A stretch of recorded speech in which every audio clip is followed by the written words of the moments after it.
All right, good morning, everybody. We're here for the Marion County Board of Commissioners meeting. It's Wednesday, February 3rd, 2021. We're in the Senate hearing room at 555 Court Street, Northeast Salem. And as always, we're going to start with the Pledge of Allegiance. I pledge allegiance to the flag of the United States of America and to the republic for which it stands, one nation, under God, indivisible, with liberty and justice for all.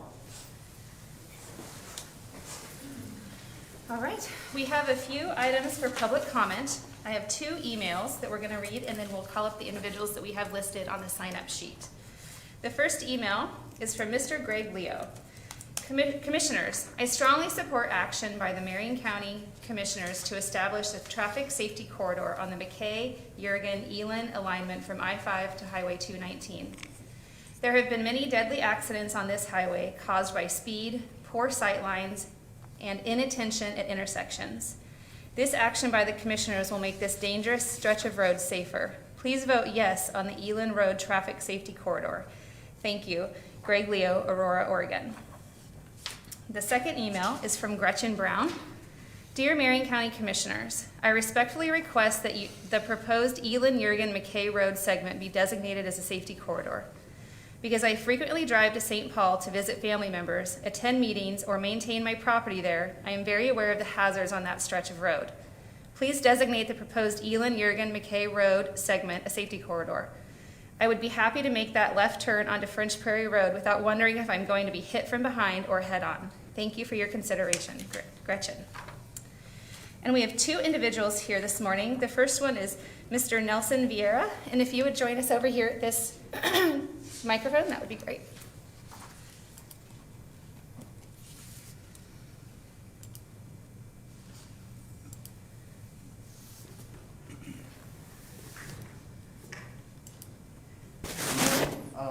My understanding, you were also taking notes on the removal of the dam on View Creek. Public comment is for you to share any of your thoughts with us at any time. I'm here to request that you Can you give us your, I'm sorry, can you give us your name and city of residence? My name is Nelson Vieira. I'm a resident of Scotts Mills, Oregon. I live along View Creek. I have quite a bit of property along the creek. I live on the Clackamas County side, but the creek is the border between both counties. I'm here to get the dam, the partial dam that's left, removed. It is a danger to navigation. It is a danger to the fish population. And now that with all the wildfires, Marion County will be using that park more.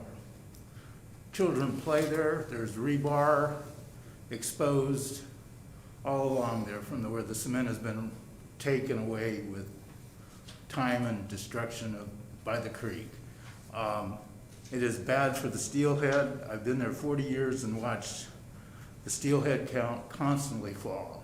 I was a member, founding members of the Pudding River Watershed Council, and for years we've tried to get this removed. We have got the funding. It doesn't cost the county anything for you to allow this to happen.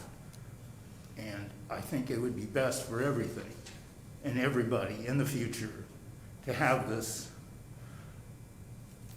unsightly pieces of cement removed from that so that the steelhead, the native steelhead, can have better spawning areas because it causes more pressure for them to get over the falls. The fish ladder there is not a fish ladder, it's actually the water weir that used to be releasing the water from PGE's dam. And the fish do use it, but it's in the wrong place for them to find. So they still constantly need to go over the falls to get up above to the spawning beds, which is 10 miles of spawning beds up there. And I used to see 13 pairs in my holes, and now I'm lucky to see one each year, nesting and laying eggs. And I feel that now that with all the fires and stuff, we have a chance to improve our area better today instead of later on. And this should be removed for safety for the people, navigation, and the fish. Okay, thank you. Thank you for your time.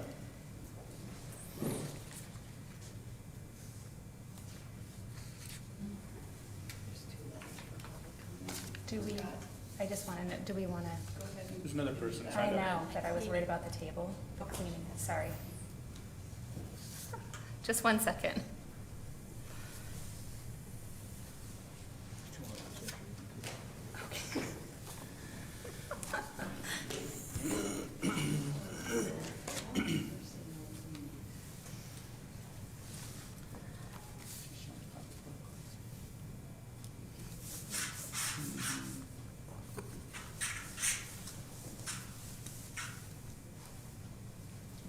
Katrina, I just want to commend you for your service. You both are taking care of this county-wide COVID response and the specific response here. So. All right, and we have another member in the audience, Mrs. Susan Daly.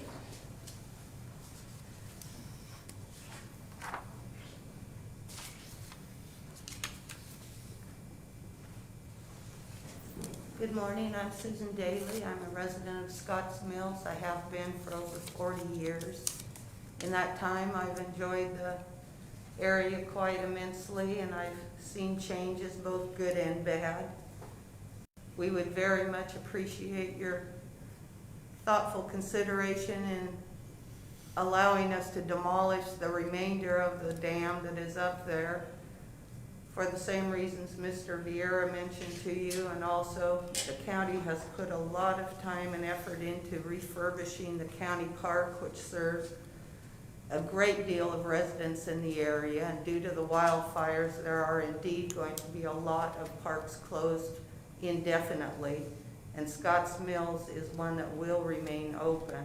We get a lot of traffic up there during the summer and springtime. It would be a lot safer for the population that does come up and enjoy the area, and we would most certainly appreciate an opportunity for the fish to migrate more easily than they have with the conditions right now. Thank you so very much for your consideration. Thank you for coming down. We have 2 more emails that I just received for public comment. This is from Mr. Ben Williams, Friends of French Prairie. Friends of French Prairie has sponsored a traffic safety agenda for French Prairie for some years with the goal of improving safety and reducing accidents and fatalities. We strongly support action by the Marion County Commissioners to establish a traffic safety corridor on the Mckay, Jurgen, Eland roads, the connector from I-5 to Highway 219. There have been many deadly accidents on this highway caused by speed, poor sight lines, and inattention at intersections. This action by the Commissioners will make this dangerous stretch of road safer. Please vote yes on the Eland Road Traffic Safety Corridor. Sincerely, Ben Williams. And the 4th and final email is from Kim Wallace. Good morning. Today you have the opportunity to create Marion County's first and only safety corridor under the pilot program created by House Bill 3213, the 2019 legislative session. Marion County Engineer Brian Nicholas has recommended that the corridor be established on the Eland-Jurgen-Mckay Road segment connecting the I-5 Eland Road intersection and Highway 219 River Road. The stretch of highway has a bad history of traffic issues, including speeding and 11 recent fatalities. Marion County and ODOT have been working diligently to address those issues, and we have seen a dramatic improvement. Adding the safety corridor designation will improve traffic safety on this stretch of roadway and the surrounding roads in French Prairie.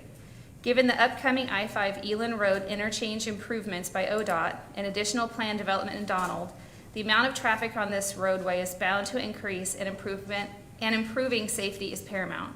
Please vote to approve the creation of this safety corridor. Regards, Kim Wallace, St. Paul, Oregon. And that concludes public comment.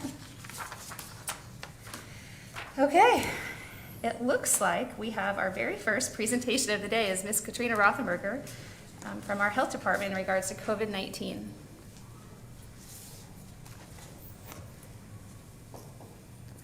Good morning, Katrina Rothenberger. I'm the Public Health Division Director for Marion County Health and Human Services. As of today, February 3rd, we have 17,424 cases of COVID since the beginning of the pandemic in March of 2020. We're currently monitoring 25 Marion County residents in the hospital with COVID, and 264 people have died. In total, there are 36 individuals hospitalized with COVID in Region 2, which was down from 50 last week. COVID-19 cases have been decreasing in Marion County and in the state recently, and there was a 16% decrease in cases in the county over the last 2-week period compared to the previous 2-week period. The percent positive tests are higher in Marion County than in Oregon, 9.4% versus 5.9% respectively, and that's since the beginning of the pandemic. And most of our cases are still coming from the Woodburn, Kaiser, Central Salem, and Northeast Salem Brook zip codes. A question I've been getting a lot lately is, are our cases down just because testing is down? And our testing in Marion County has fluctuated between 8,800 tests and just under 10,000 tests per week throughout the month of January. We have also seen a decrease not only in cases, but hospitalizations and deaths, and that alone could attributed to a decrease in testing. We actually saw an increase in testing in the middle of January, January 10th through January 16th, when we reached almost 10,000 tests. So testing is fluctuating a little bit between 8,800 and just under 10,000 tests per week.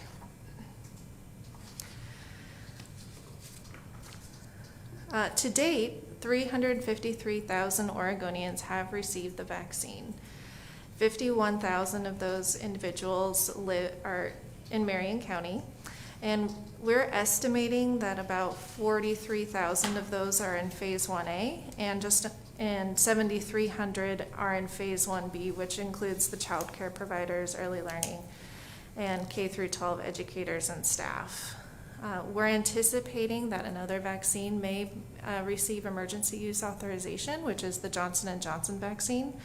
So hopefully by the end of the month, we should see another vaccine on the market in the United States, which would be great. According to the OHA sequencing plan, seniors will begin receiving vaccinations beginning February 8th. Followed by the ages 75 and over on February 15th, 70 and over February 22nd, and 65 and over on March 1st. In order to immunize more than 7 in 10 seniors, the state estimates that this may take through between now and mid-April, based on vaccine supply and the number of seniors in our community. In Oregon, there's about 750,000 people over the age of 65. And about 100,000 of those in Oregon have already received the vaccine. In Marion County, there's about 56,000 people over the age of 65. Governor Brown's Vaccine Advisory Committee has submitted their recommendations for who should be eligible for the vaccine after seniors. That recommendation goes to the governor's office, and then we anticipate a final decision on what that sequencing plan will look like, so we can start planning ahead. However, with the anticipation that it will take us through mid-April to immunize people over the age of 65, we have a little bit of time for planning, but our team has already started reaching out to all sorts of community partners in order to get the vaccine available when the time comes. The Fred Meyer Pharmacy has also been approved as a COVID-19 enrolled provider, so they are able to administer shots as well. So as more providers get enrolled with the state, that just increases the number of places that people are able to receive those vaccines. However, it is all based on supply. Another question we've been getting a lot recently is, if I already had COVID-19 and recovered, do I still need to get the vaccine when it is available? And the answer is yes. However, there are some studies that are suggesting that these folks may only need one shot. However, the current recommendation is the 2-shot series for Pfizer and Moderna. If people have recently recovered from COVID-19 and it is their turn to receive a shot, they should probably call their doctor, because there are some concerns with people who've recently recovered from COVID having more, not severe side effects, but more than mild, not feeling great. So if you've recently recovered from COVID-19 and want to get the shot, please call your doctor first to make sure it's okay. We've been working closely with the University of Oregon throughout the pandemic, and we're excited that they will be offering testing in Marion County, in Woodburn, Jervis, Jefferson, and Salem. The information will be on our website, and the first clinic will be on Saturday, February 6th. So please check our website out for more details. And we'll continue to post the latest information on our website, social media channels, through community partners and the media. Thank you. Thank you. Do you have any questions for Katrina? No, just a comment. I think we're over 15% of our population here in Marion County vaccinated, right? So that's a big achievement. Thank you to you and our healthcare partners for making that happen so quickly. And I just want to remind people, this is going to be I'm going to knock on this door for a bit. If you're 65 and older and you're looking to get that vaccine, please call your own provider right now and find out if it's the best idea. Because we know that when you get in line, it's going to take some time to get up to a provider, and they're going to have a lot of questions for you about underlying conditions and other medications that you may be taking. And I am hopeful that folks come into that opportunity of sound mind, of being safe to receive that vaccine on the spot with no issues post. So prepare yourself now, call your doctor, make the appointment, have the conversation ahead of time. Because I'd love to see us move through that approximately 60,000 seniors as soon as possible without any delay. And I think their help and accountability in that process would be really wonderful. Thanks for all you're doing. Thank you. Thanks. Thank you, Katrina.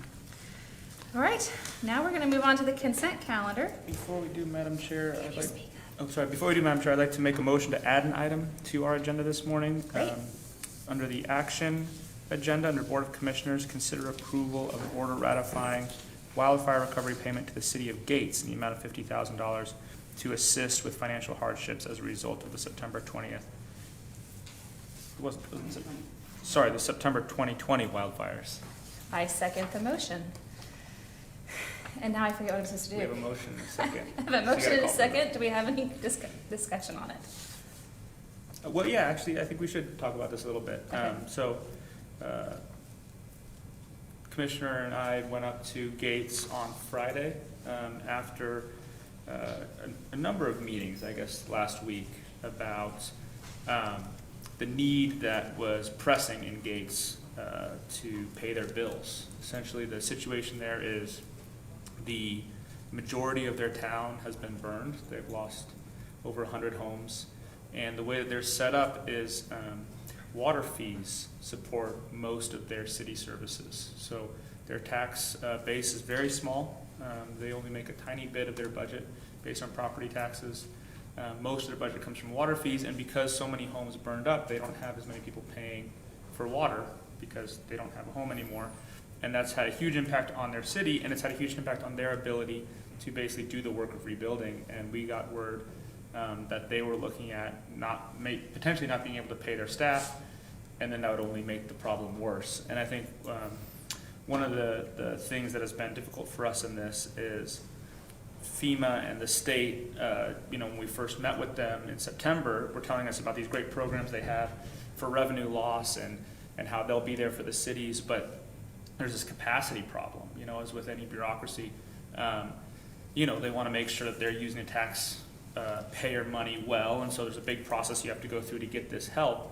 And the city of Gates, most of the people there lost their homes. Many of the people that are working for the city lost their homes, and they were putting their own recovery on hold to try to help their community. And they need help getting through that red tape. And so this is sort of like a down payment. We're still expecting the state and the feds to come up and support Gates and help them through this process. But we were sick and tired of waiting around for promises that now it's been 4 or 5 months and the cash just hadn't showed up. We had the money in our lottery budget that we could use, and so So we just went up there and we gave them a check, so at least they don't have to worry about being able to make payroll. So that's the situation. We're gonna help them make it through the short term, and then we're going to work on a plan with them so that they can be self-sustaining for the long term. It's been a process. I'd like to add that our team upstairs learned less than 2 weeks ago of this financial immediacy for Gates, and Jan, I'm just going to shout out to Jan because I don't think she gets enough praise. We decided on Tuesday last week that we would dedicate $500,000 to the canyon through lottery funds and general fund dollars. The commissioners did. And Jan, who I think just probably doesn't sleep or her mind races regularly on how to expedite these processes because she's got the biggest heart in the county, said to us on Friday morning, let's just write the check today and we'll figure it out. So the commissioner said fine, and our finance department turned that check around in an hour, and then we were in the car heading up to the canyon to literally surprise the mayor and the city recorder because we had worked out some scenario where they thought we were coming up for additional questioning. And Tracy, who's the city recorder up there, who's been extremely overwhelmed and burdened by this process, almost singly, as the one kind of city employee, said to us, I'm finally going to sleep this weekend. And I don't know if anybody knows what this is like if you haven't been up there, but she's been living this chaos for almost 5 months, and her own property burned down. And I just want to say, Jan, that you're a hero to her and to all of us for making it happen. Government is not known for being expeditious in any concept. And I just really appreciate that you did that. So thanks for supporting us and for supporting them, but she needs to know that this was really you. So good job. That's right. Good job, Dan. So, and in full disclosure, this motion was supposed to come a little later, so now I'm a little confused. So the motion that was made was to add it to the action item. Right. You could probably add it to consent now. Okay. And then approve it on the consent agenda, however you want to do it. Do you want to modify your motion to add it to the consent so we can just get it done? Okay, sure. Okay, so Madam Chair, I'll withdraw my initial motion and make a motion to add an item to our consent agenda under Board of Commissioners. Consider approval of an order ratifying a wildfire recovery payment to the City of Gates, which we just described, in the amount of $50,000 to assist with financial hardship as a result of the September 2020 wildfires. I second that motion. And all those in favor say aye. Aye. Aye. All right. So now I'm like, I was prepped before this, is the exact line items to do this, and now I'm all discombobulated. So now you want to adopt the consent agenda? Okay. So now, do we have a motion to adopt the consent agenda? Madam Chair, I make a motion that we adopt the consent agenda in it, under Community Services. We have approve an order reappointing District Attorney Paige Clarkson and Sheriff Joe Cash to the Marion County Children and Families Commission with terms ending February 28th, 2025. Under Public Works, receive notice of hearings officer's recommendation and schedule a public hearing for February 17th, 2021 for comprehensive plan amendment zone change CPZC case number 20-005, Mark D. Stadelli, trustee of the Mark D. Stadelli Living Trust. And as I just mentioned, under Board of Commissioners, consider approval of an order ratifying a wildfire recovery payment to the City of Gates in the amount of $50,000 to assist with financial hardship as a result of the September 2020 wildfires. I second the motion. Now I'm going to take a breath. All those in favor say aye. Aye. Aye. The motion passes. And now we're going to move on to action items. And we do have one specific action item from Public Works. Mrs. Lanny Radke is going to join us. Good morning. Good morning. And while you're getting set up, we're going to be talking, listening to you in regards to considering approval of an order establishing Marion County Safety Corridor on Mckay Road, Jurgen Road, and Elin Road pursuant to Section 21C of Chapter 501, Oregon Laws 2019. And before you dive into your presentation, I just want to mention that Representative Bill Post was the chief sponsor of this legislation, I believe in the 2019 session. He has been very vocal for some time about the challenges that this intersection poses. And I'm grateful for his leadership, moving us through this process, and also working with the state and the county to give us an opportunity to participate in this. So good job, Representative Post. Yes, yes. And I am going to go into a little bit of background about what a safety corridor is. But first, for the record, I am Lonnie Radke, Public Works Engineering, the county engineer. Thanks for having me here today. Good morning. I would like to talk a little bit about what a safety corridor is first, to explain what we're looking at here. A safety corridor is a designation that is assigned to certain roads that have particularly high crash rates, and it allows agencies to collaborate maybe a little bit more than they would in the past. And we talk about the 4 E's of safety with safety corridors, which include engineering solutions, enforcement solutions, education, and emergency services. Safety corridor designation allows agencies to set priority areas, and that ODOT, I'm sure that everybody here and watching from home has seen the green signs around the state with safety corridor language. ODOT has been successful at reducing fatal and serious injury crashes within these safety corridors, but historically, this was only allowed on state highways. And then House Bill 3213 came along. Thanks to the representatives who worked on this. You mentioned Representative Post and Bossart Davis, Spranger, and Smith were the chief sponsors, with co-sponsors being Representatives Barretto, Bonham, Findley, Helt, Leaf, Lewis, Noble, Reschke, Solomon, and Zika. So we wanted to put a thank you out there to everybody. This is a big deal for us to have the opportunity to participate in this pilot program that is now set up for counties to designate the safety corridors. And Marion County is the first county in the state to be approved as the first county safety corridor. So we're excited about that opportunity. But why? Why are we excited about a safety corridor? Well, obviously, maybe not obviously, the big goal is to reduce the fatal and serious injury crashes. It, again, gives us this opportunity, maybe more so than usual, because we're setting the priority through the departments to have that collaborative approach, which we've already started doing, and increase the awareness of this being an area to maybe be a little bit extra safe and careful. We have the additional signage as shown. We will have the additional signage as shown in the photo here. And we will be increasing traffic fines to motivate motorists to comply. So specifically, we are asking today for the approval, the board order, to designate the Mckay, Jurgen, Ellen corridor. It is approximately 7-mile section between Highway 219 and Interstate 5. It's generally 2 lanes wide.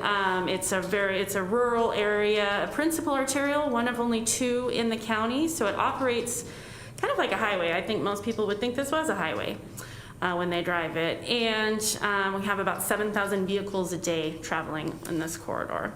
We have a high crash rate.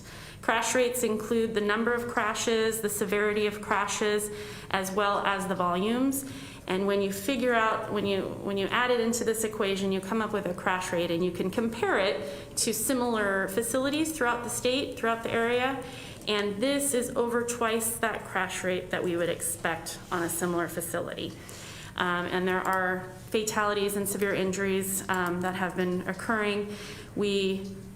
I appreciate all of the letters, the 4 letters that you received. We've definitely spoken with most of those people, and we are aware of the problems that are being experienced up there. The crash trends often are attributed, we're seeing excessive speeds, and we're seeing failure to stop and yield at intersections.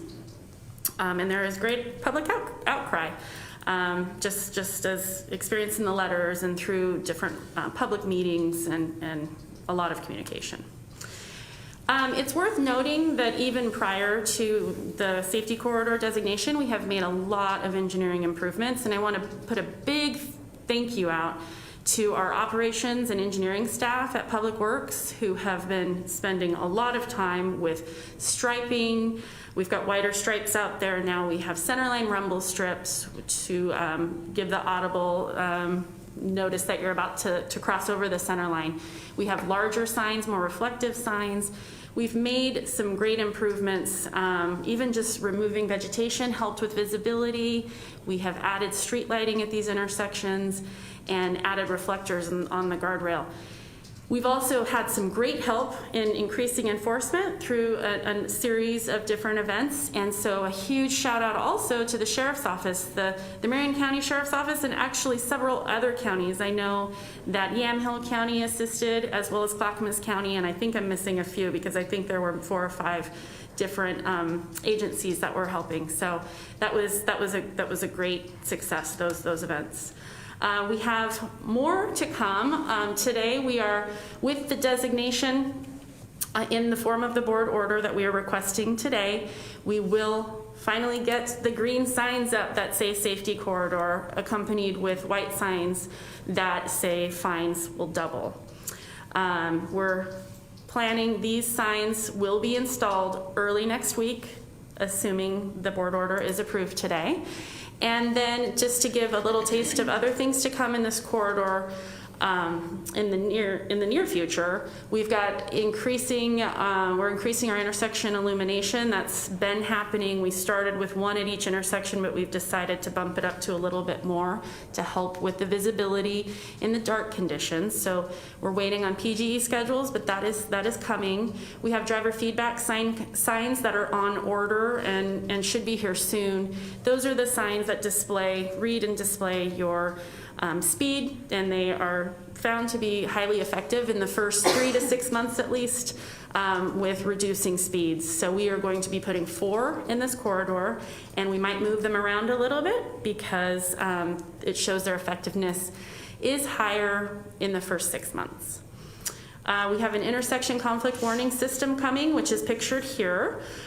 This was an arts program grant that we were successful at getting. We're working through a design for this right now. It will include, it's similar to this picture, it's not exactly like this, but there will be red beacons at the stop signs that will be flashing 24/7 at Ellen and Butteville.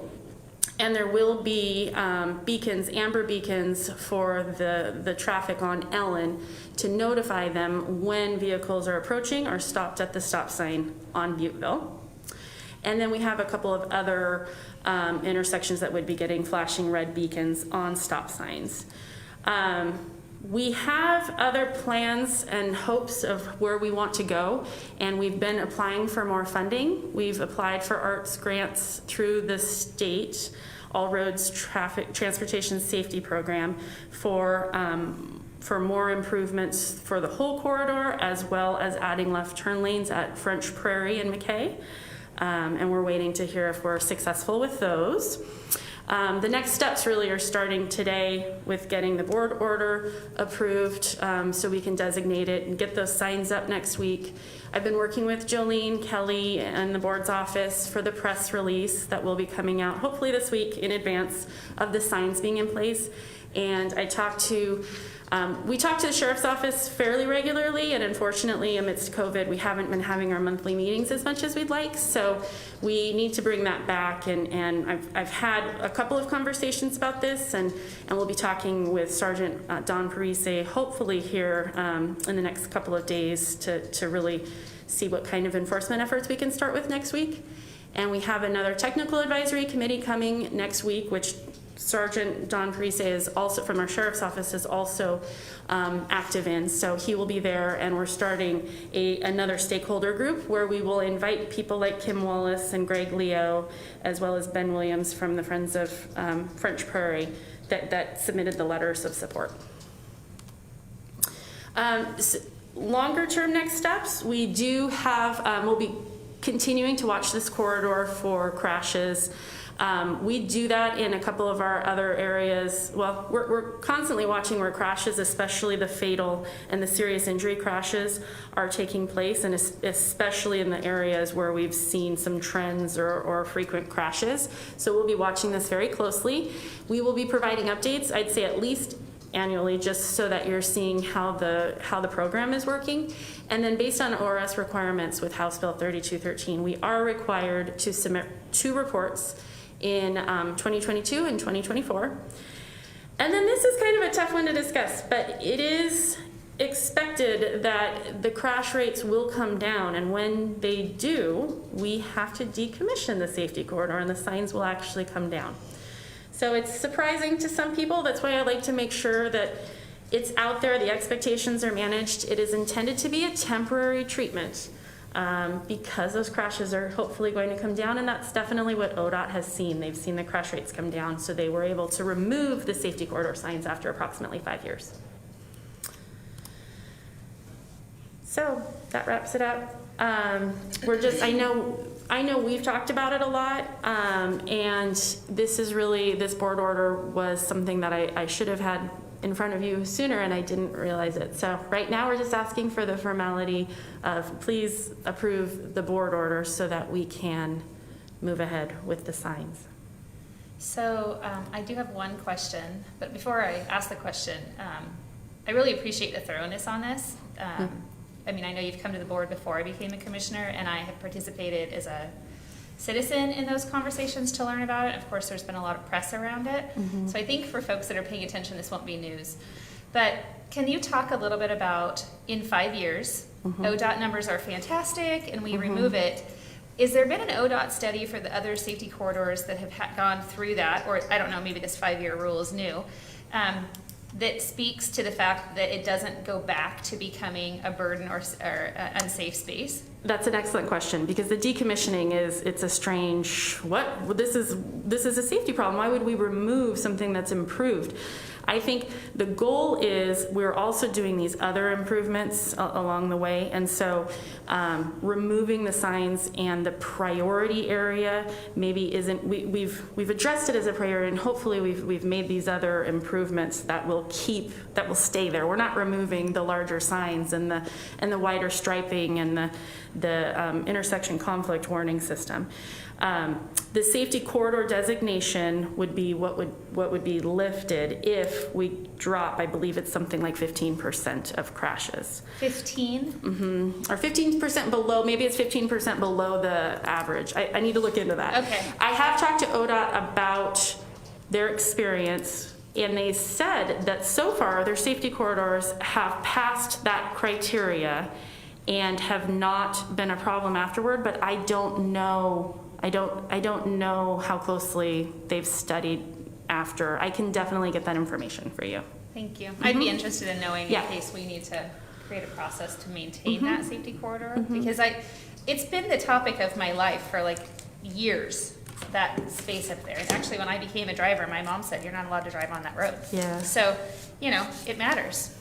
Commissioner Willis? I have a couple comments. First, I just want to sort of walk through our process here. The bottom line, I know most people who live up there know, is we have a lot of people from Clackamas County and Yamhill County that drive through Marion County, and because oftentimes Wilsonville can be a parking lot, they use the rural roads, and this corridor in particular has become a very high traffic area. And when we started trying to tackle this a couple years ago, I think, we ran into this roadblock, which was this: we actually couldn't do some of these fixes without ODOT approval, and we couldn't designate it a safety corridor ourselves, which we thought was kind of crazy if we have data.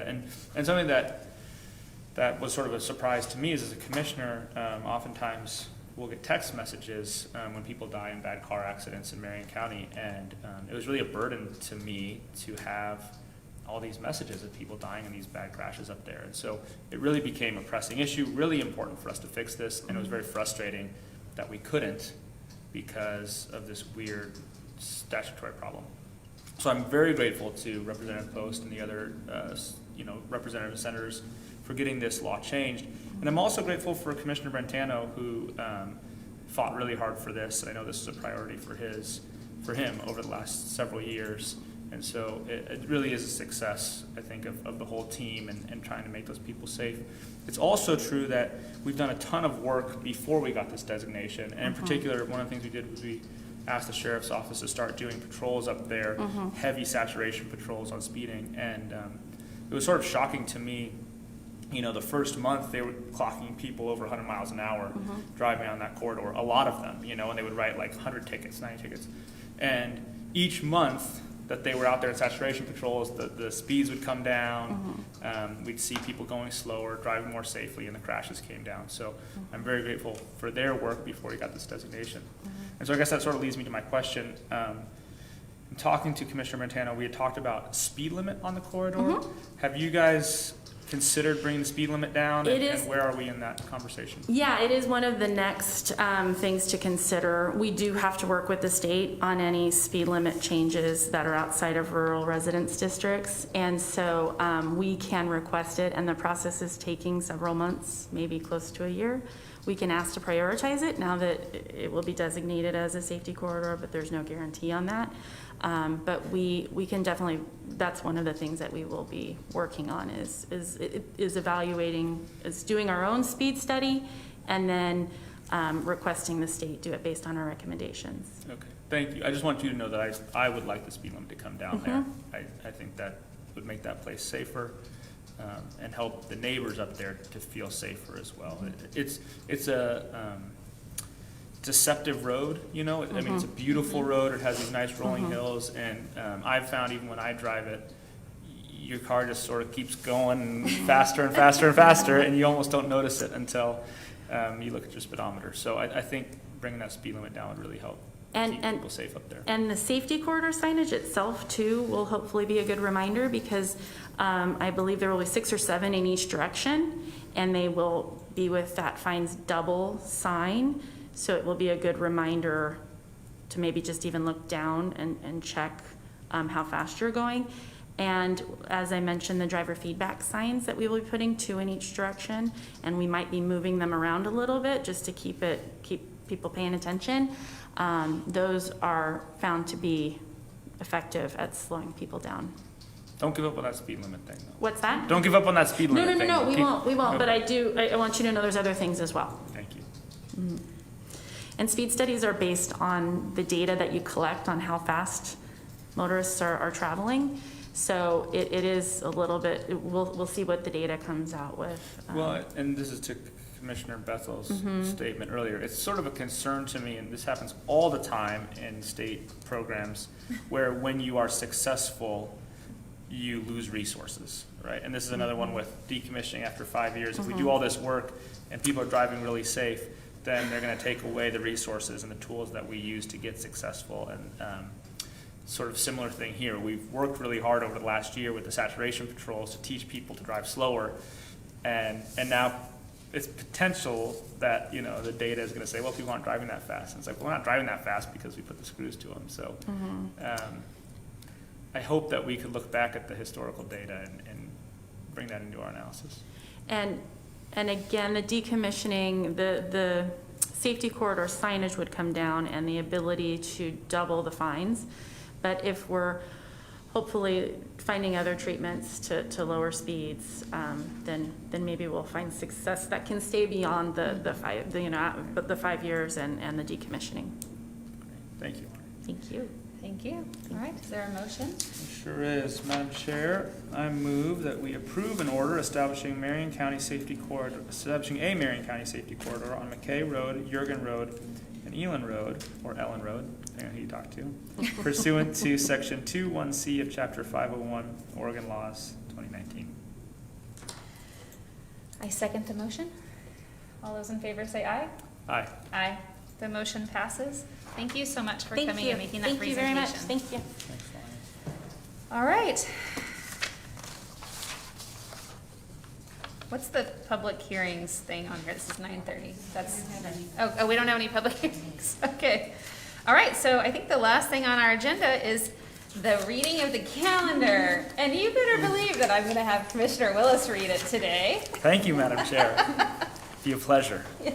Today is February 3rd. It's 9 o'clock, and we just completed our board session in the Senator hearing room on the first floor of 555 Court Street Northeast in Salem. At 11 o'clock today, February 3rd, we have a Board of Commissioners policy meeting located in the Commissioners boardroom on the 5th floor of this building. Again, that's 555 Court Street Northeast in Salem. At noon today, February 3rd, we have a Woodburn Marion County meeting, and that's a virtual meeting.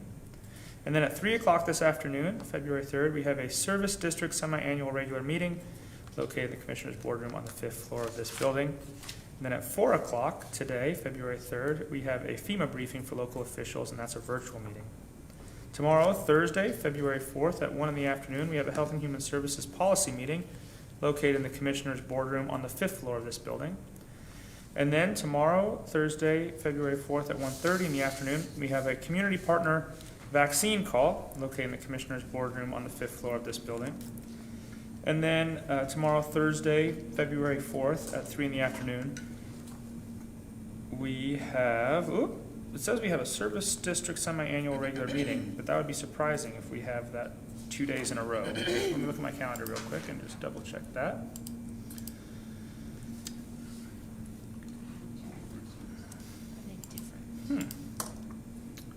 Oh, there's a part 1 and part 2. Oh, Right, wow. there's 3 that we're going through. Oof, holy moly. Okay. We're gonna learn a lot. So we're going to have another Service District semi-annual regular meeting tomorrow, Thursday, February 4th at 3 in the afternoon, located in the Commissioners boardroom on the 5th floor of this building. And then Friday, February 5th at 11 in the morning, we have an Association of Oregon Counties weekly COVID-19 conference call, and that's a virtual call. And then on Monday, February 8th at 9:30 in the morning, we have calendar review located in the Commissioners boardroom on the 5th floor of this building. Again, that's 555 Court Street Northeast in Salem. And then on Monday, February 8th at 12:30 in the afternoon, we have an Association of Oregon Counties Legislative Committee meeting, and that's a virtual meeting. And then on Monday, February 8th at 2 in the afternoon, we have an Association of Oregon Counties Board of Directors meeting, and that's also a virtual meeting. And then, well, I got a few more. And then on Tuesday, February 9th at 9:30 in the morning, we have management update located in the Commissioners boardroom. That's the 5th floor of this building. And then on Tuesday, February 9th at 2 in the afternoon, we have a Health and Human Services Policy Group meeting located in the Commissioners boardroom on the 5th floor of this building. And then on Wednesday, February 10th at 9 in the morning, we have board session in this room, the Senator hearing room. And again, that's the first floor of 555 Court Street Northeast in Salem. And then Wednesday, February 10th at 11 in the morning, we have a Board of Commissioners policy meeting located in the Commissioners boardroom on the 5th floor of this building. And then February 10th, that's Wednesday again, at 4 in the afternoon, we have a FEMA briefing for local officials. Whew, we're There you busy. go. There's a lot going on. Yeah. It's very exciting. Thank you. Well, I just have to say that it was exciting to chair this meeting Yeah, today. congratulations. You did great. Do I have to make a motion to accept the You did calendar? great. Just checking. I don't know. There's no way to do it but just to jump in, you know? I agree. Well, and I think it just shows, I don't know all the things. It's a process. And what I noticed is that I'm on a different board, and we do it very differently. Sure. The processes obviously are all legal, but we do them in different orders and different, so. Takes some getting used to, but at the end of the day, it's just another human process. That's for sure. Representing the people of Marion County. I'm excited about this safety corridor. This is something that we've been working on for a long time, and it's needed for that community. So I know, based on the public comment we got this morning, you can tell people are happy to see it up there, Yeah. Well, I think it's really important. Like I said, my mom, when I was 16, was like, don't go up there. Don't drive on that road. There was a few roads, actually, I wasn't allowed to drive on. Highway 58 down south of Eugene is also one of them, known as one of the most dangerous highways in Oregon. And I ski and I now snowboard. And Willamette Pass is on Highway 58, and so I always wanted to go down there, and she was like, nope. So I quickly learned about hoodoo. So, all right. Well, if there's nothing else, then we're going to adjourn the meeting. Do I have to do this? Yep. Yay! All